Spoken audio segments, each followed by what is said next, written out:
Hello friends, welcome है आपका GK GS exam classes पर। आज हम मैथमेटिक्स के टॉप 10 क्वेश्चन देखेंगे जो RRB NTPC group D LP technician में बार बार रिपीट होते हैं। तो यहाँ पर अपना प्रथम सवाल दे रखा है, समांतर श्रेणी 2 7 12 डैश डैश का 10वां पद ज्ञात कीजिए। तो इसका 10वां पद ज्ञात करते हैं। तो यहाँ पर आप या तो सूत्र के माध्यम से कर लो या फिर आप डायरेक्ट कर लो। यहाँ पर सूत्र लगता है ए एन बराबर ए प्लस एन माइनस वन और डी। यहाँ पर ए की वैल्यू ए इसे मान लिया दे रखा ए वन, फिर ए टू, फिर ए थ्री, ऐसे, और यहाँ आ जाएगा लास्ट वाले में ए टेन। तो यहाँ पर ए का वैल्यू 2 हो जाएगी और यहाँ पर एन की वैल्यू, यहाँ पर एन की वैल्यू 10 हो जाएगी, लास्ट वाला एन एन नंबर। और एक डी होगा ए फर्स्ट और सेकंड का अंतर। तो इसको हम वैल्यू पुट करते हैं। तो यहाँ पर ए एन बराबर ए का मान 2 प्लस एन का मान 10 माइनस 1 डी। डी का मान आ जाएगा यहाँ पर फर्स्ट और सेकंड का अंतर 5। अब इसको करते हैं ए एन बराबर 2 प्लस, यहाँ पर 10 में से 1 गया तो 9, 9 इंटू 45, 45 बराबर यहाँ पर हो जाएगा 47। तो इसका राइट आंसर हो जाएगा ऑप्शन नंबर सी। आपको यो क्वेश्चन समझने में आसानी हुई होगी। नेक्स्ट क्वेश्चन, इस क्वेश्चन को हम हल कर दें। निम्न में से कौन सी संख्या 9 से विभाजित नहीं है?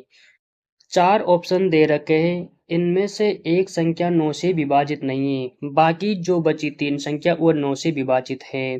तो 9 से विभाजित का जो मान मूल वो होता है कि दी गई संख्या का योग 9 से पूरी पूरी बार डिवाइड होना चाहिए। तो देखते हैं ऑप्शन में ए 9 और 4 जी का 13, 13 और एक 14, 14 और 4 18। तो ये भी ऑप्शन नंबर ये सही है, मतलब ये भी 4 से डिवाइड 9 से डिवाइड हो जाएगा।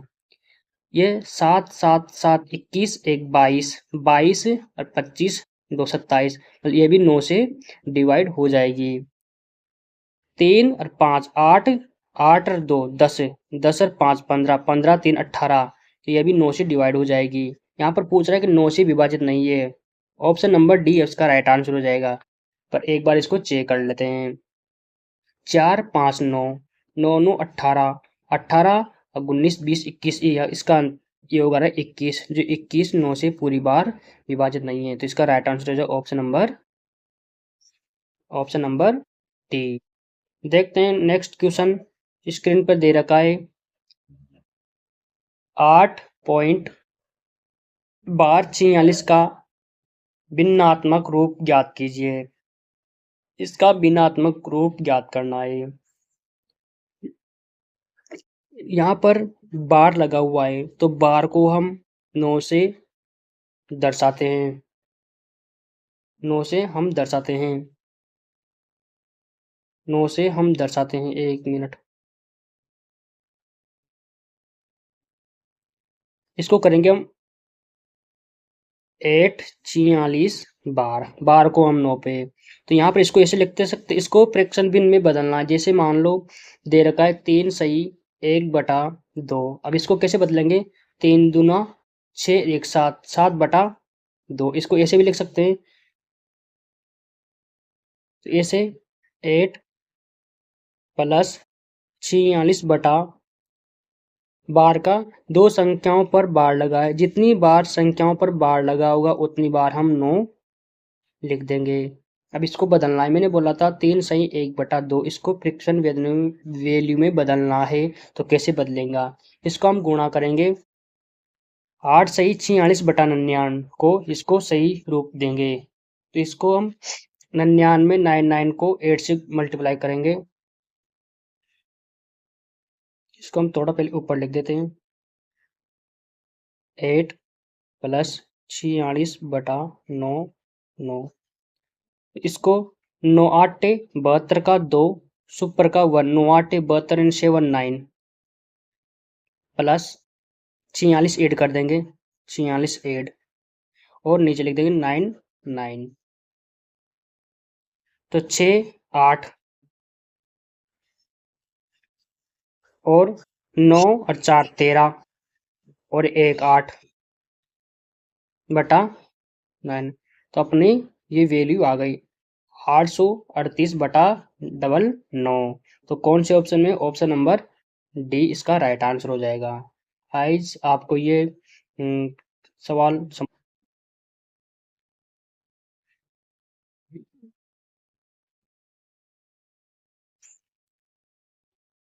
और नंबर सवाल, यहाँ पर 17 गुने 29 का मान 493 दे रखा है, तो पूछ रहा है 1700 गुणे 0.0029 का मान क्या होगा।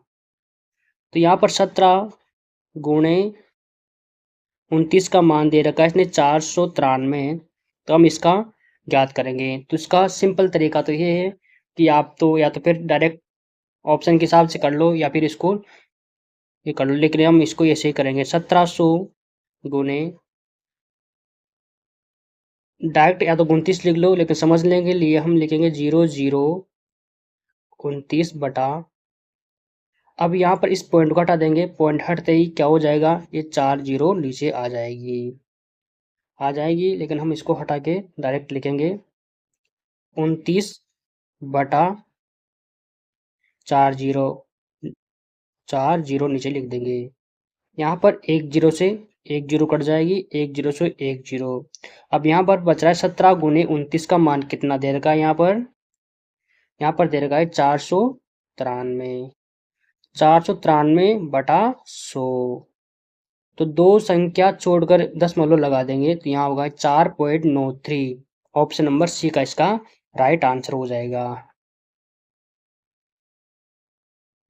देखते हैं नेक्स्ट क्वेश्चन। देखते हैं नेक्स्ट क्वेश्चन। ये क्वेश्चन बार बार आता है, अंडर रूट 14 28 84 का मान क्या है। ऐसी कौन सा ऑप्शन है जिसमें इसका मान 14 28 84 आएगा। अपन को कहीं बार देखते हैं, अंडर रूट 14 28 और 84 का मान, तो पीछे वाला अंक देखते हैं, पीछे वाला अंक 4 आ रहा है, तो 4 वाला ऐसा ही अंक आता है जी, या तो 2 को 2 से मल्टीप्लाई करेंगे या फिर 8 का स्क्वायर करेंगे तभी 4 आएगा, क्योंकि इसका 2 का होता है 4 होता है और 8 का 64 होता है। अब ऑप्शन में इकाई का अंक देखेंगे, सब में 8 समान आ रहा है, ठीक है। तो अब इसको लास्ट वाली जो संख्या है उसको हम क्या करेंगे, दो संख्याओं को काट देंगे, दो संख्याओं को हम काट देंगे। अब देखते हैं ये वाली, अब ये 1428 किसके वर्ग के आसपास आता है, तो 1428 किसके वर्ग के आसपास आता है, ये संख्या हम देखेंगे, ये संख्या हम देखेंगे। लास्ट वाला 2 डिजिट तो हमने देख लिया, या तो 200 हो सकता है या फिर वो 8 का स्क्वायर हो सकता है। अब जो 1428 देखेंगे, तो यहाँ पर 35 का होता है 1225 होता है, 35 का जो स्क्वायर होता है ये होता है 1225 होता है, तो लगभग 1225 तो बहुत छोटा अंक है। देखते हैं 36 का कितना होता है, तो यहाँ पर देखते हैं हम डायरेक्ट 37 का लगभग होता है 1369, 1369 होता है, तो यहाँ पर 1369, तो लगभग ये होता है बराबर, लेकिन हम देखेंगे 38 का कितना होता है, 38 का 88 64 होता है ना, तो लगभग ये हो जाएगा इससे 14444 है ना, 1444 का लगभग ये हो जाएगा। तो हम इसका राइट आंसर हो जाएगा, या तो हम इसको 37 ले लें या फिर 38 ले लें, तो हम यहाँ पर ऐसी संख्या लेंगे जो इसके आसपास वाली संख्या होगी, या तो हम 37 ले लें या फिर हम 38 ले लिए। अब यहाँ पर हम देखेंगे इसके आसपास वाली संख्या लेंगे। अब यहाँ पर 37 का मान तो दे रखा था इसने 1300 69 और 38 का दे रखा था 1444। तो 1444 तो वैल्यू बड़ी हो जाएगी, तो इसको हम नहीं लेंगे, तो हम लेंगे छोटी वाली 37 वाली। तो यहाँ इसका राइट आंसर है option number C. Next next question, दो संख्याओं का लघुत्तम एलसीएम 721 दे रखा है, तो उन संख्याओं का अनुपात 1:7 है, तो वे संख्याओं का योग ज्ञात कीजिए।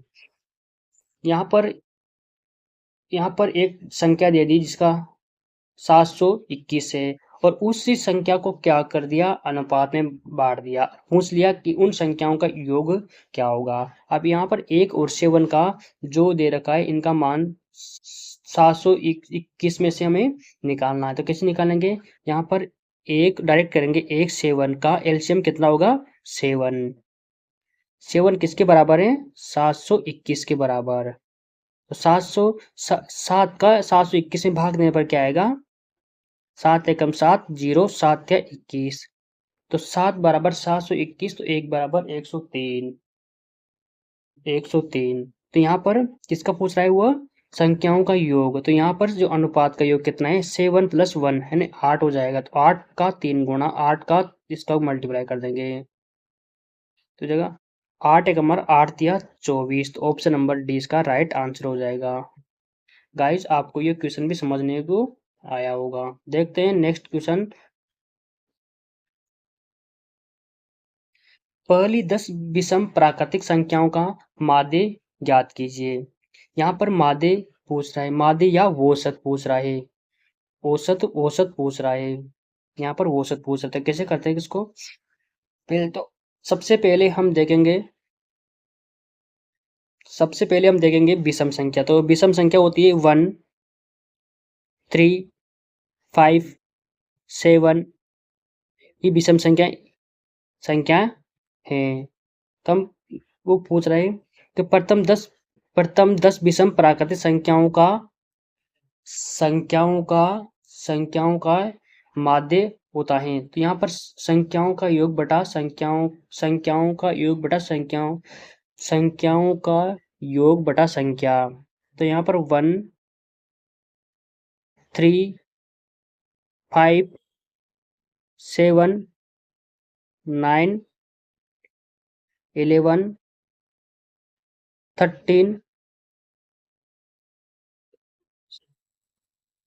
17 और 1 2 3 4 5 6 7 8 9 9। एक संख्या और होगी अपने पास, यहाँ पर ये 15 भी क्या है, एक प्रकार की विषम संख्या है।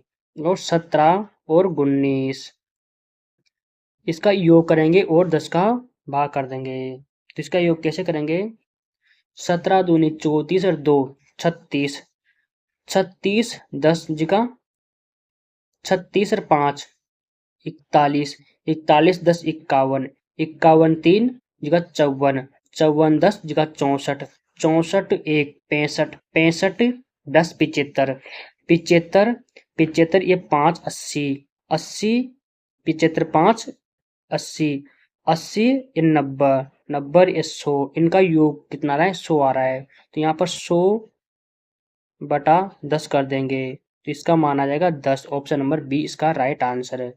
आपको ये क्वेश्चन भी समझने में आसानी हुई होगी। नेक्स्ट क्वेश्चन, 18 व 72 का तृतीय अनुपात ज्ञात कीजिए। 18 व 72 का तृतीय अनुपात कीजिए। तो यहाँ पर करेंगे 18 बराबर 72 गुणे x। यहाँ पर x का मान अपन को ज्ञात करना है। तो कैसे करेंगे, x इधर आ जाएगा, x इधर आ जाएगा, या फिर आप इसको डायरेक्ट कर लो। कभी भी पूछा जाए कि 18 72 का तृतीया, जब भी तीसरा मान पूछे तो इस संख्या को दूसरी संख्या को हम क्या कर देंगे, डबल कर देंगे, मतलब उसी संख्या से गुना कर देंगे। तो 72 गुणे 72 बटा 18, तो 18 चौके 72 4 बार, तो 72 गुणे 4 यानी 4 दूनी 8। ऑप्शन नंबर सारे 8 ही आ रहा है, तो 4 दूनी 8। 7 चौके 28, तो इसका राइट आंसर होना चाहिए ऑप्शन नंबर कौन सा आएगा, जिसमें 288 होगा। तो 288 ऑप्शन नंबर सी में है, इसका राइट आंसर हो जाएगा। आपको ये क्वेश्चन भी समझने में आसानी होगी। देखते हैं नेक्स्ट क्वेश्चन कौन सा है। चीनी की यदि चीनी की खपत 12 केजी से बढ़कर 15 केजी हो जाती है तो प्रतिशत वृद्धि ज्ञात कीजिए। यहाँ पर दे रखा है कि चीनी 12 केजी से बढ़कर 15, मतलब पहले 12 केजी खर्च होती थी, अब 15 किलो खर्च होने लग गई। तो प्रतिशत में कितने प्रतिशत की अधिक खपत होने लगी। तो पहले 12 किलो, अब 15, तो कितने किलो ज्यादा होने लगी, 3 किलो ज्यादा, किसमें से, 12 केजी में से। तो बटा 12, डायरेक्ट 100 से, प्रतिशत निकालने के लिए हम 100 से गुणा करते हैं। तो 3 का 4, और 4 से कट जाएंगे 25 बार। तो इसका राइट आंसर हो जाएगा option number C. Next question देखते हैं, ये क्वेश्चन भी आपको समझ में आया होगा। लास्ट क्वेश्चन, यदि 4800 की धनराशि पर 15% वार्षिक दर से n वर्ष का साधारण ब्याज 2160 रुपये है तो n का मान ज्ञात कीजिए। यहाँ पर हमें मूलधन भी दे रखा है, यहाँ पर हमें दर भी दे रखी है, यहाँ पर हमें ब्याज भी दे रखा है, और पूछ रहा है कि कितने वर्ष के लिए हमें यह 4800 रुपये ब्याज पर दिया था, जो हमारे पास ही 2160 रुपये इसका क्या आ गया, हाँ, ब्याज आ गया। तो ये ब्याज कितने वर्ष के बाद हुआ। तो देखते हैं इसका जो सूत्र होता है, तो आवश्यक बिना मूलधन गुणे 100 बटा, गलत गलत गलत, थोड़ा गलत हो गया यहाँ पर ब्याज गुणे 100 बटा मूलधन गुणे और दर। तो यहाँ पर इसकी वैल्यू पुट करते हैं। तो यहाँ पर ब्याज कितना है, 2100, तो ऊपर ब्याज को लिख देंगे 2160, उसी के नीचे लिख देंगे हम मूलधन, और इसको 100 बटा कितनी दर है, 15। तो हम इसको 15 से काट देंगे कट रही तो 15 एकम 15, 15 चौका, फिर 6 बच जाएंगे, 15 चौका 60, और फिर 6, 15 चौका, सॉरी 15 चौका, 15 एक 15, 15 चौका 60, और 15 चौका 60 कट गया। अब इसे ये डबल जीरो से डबल जीरो, अब यहाँ पर बच रहा है 144 बटा 48। तो 144 48 का लगभग 3 गुना है, 8 या 24, 4 या 12, ये लगभग कितना गुना है, 3 गुना। तो इसका राइट ऑप्शन नंबर हो जाएगा ऑप्शन नंबर डी। 3 वर्ष के लिए हमने उसको साधारण ब्याज पर दिया होगा। ये क्वेश्चन भी आपको समझ में आया होगा। जहां पर समझना नहीं आया उसको वीडियो को दोबारा देखना।